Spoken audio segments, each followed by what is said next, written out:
ক্রিকেটে ভাই ভাই জুটি অনেক এসেছে, কিন্তু বাবা ছেলে জুটি মোহাম্মদ নবী ও তার ছেলে হাসান ইসাখিল বিপিএলে এসে যা করেছেন তা ফ্র্যাঞ্চাইজি ক্রিকেটের ইতিহাসে আগে কখনো দেখা যায়নি। নোয়াখালী এক্সপ্রেসের হয়ে তারা একই সঙ্গে মাঠ মাতাচ্ছেন। হাসান ইসাখিল তার বাবা নবীর হাতে অভিষেক ক্যাপ নিয়েছে, আবার তার 50তে নবী গ্যালারি থেকে হাততালি দিয়েছে। ইসাখিল ওপেনার এবং নবী মিডল অর্ডার ব্যাটার হলেও দুজনকে একই সঙ্গে ক্রিজে দেখার শখ মিটেছে দর্শকদের। তাদের জুটিতে দেখা গেছে অসম্ভব বোঝাপড়া। দলের হয়ে চতুর্থ উইকেটে এই আফগান জুটি মাত্র 30 বলে যোগ করেন 53 রান।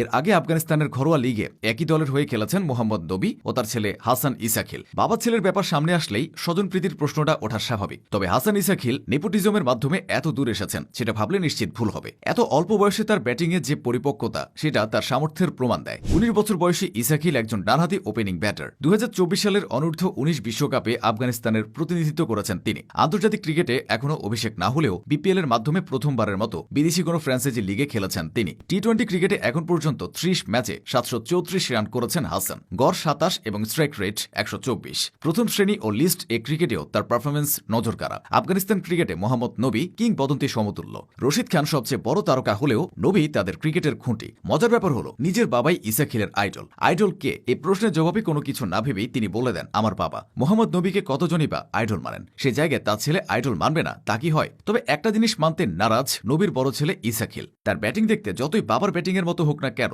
বাবাকে তিনি কপি করেন না, অনুসরণ বা অনুকরণও করেন না। ইসাখিলের মতে তার বন্ধুরাও বলে সে তার বাবাকে কপি করেছে, তবে এটা নাকি স্বাভাবিকভাবেই চলে আসে। বাবা ছেলের সম্পর্ক হলেও তাদের বন্ডিং বন্ধুর মতো। তারা নিজেদের মধ্যে ক্রিকেট নিয়ে সবই শেয়ার করেন। বাবা অলরাউন্ডার হলেও ইসাখিল অলরাউন্ডার হননি। মূলত তিনি বল করতে পছন্দ করেন না, তার ফোকাস ব্যাটিং এর দিকে। তিনি টানা 2-2.5 ঘন্টা ব্যাট করে যেতে পারেন, তবে বোলিং করতে অনেক ঘাম ছড়াতে হয়। হাসান ইসাখিলের ব্যাটিংয়ে প্রধান শক্তি হল তার নির্ভীক মানসিকতা এবং পাওয়ার হিটিং দক্ষতা। আধুনিক টি-20 ক্রিকেটের চাহিদা অনুযায়ী ইনিংসের শুরু থেকে বোলারদের উপর চড়াও হতে তিনি পছন্দ করেন। বিশেষ করে কাট এবং পুল শটে তিনি বেশ সাবলীল। অনূর্ধ্ব 19 বিশ্বকাপে তিনি দেখিয়েছেন যে টেকনিক্যাল সীমাবদ্ধতা থাকলেও টাইমিং এবং পেশিশক্তির জোরে যেকোনো বড় মাঠ অনায়াসে পার করতে পারেন। তাই আফগান ক্রিকেটের আগামী তারকা হিসেবে ইসাখিলকে বিবেচনা করা হচ্ছে। তার মধ্যে একজন ন্যাচারাল স্ট্রোক মেকার হওয়ার সব গুণ বিদ্যমান। মোহাম্মদ নবীর মতো কিংবদন্তির সান্নিধ্য এবং আন্তর্জাতিক ফ্র্যাঞ্চাইজি লিগগুলোতে খেলার সুযোগ তার পরিণত হওয়ার পথকে সহজ করে দিচ্ছে। যদি তিনি ধারাবাহিকতা বজায় রাখতে পারেন তবে খুব শীঘ্রই তাকে আফগানিস্তানের জাতীয় দলের জার্সিতে গুরবাজ বা ইব্রাহিম জাদরানদের সাথে ইনিংস শুরু করতে দেখা যেতে পারে।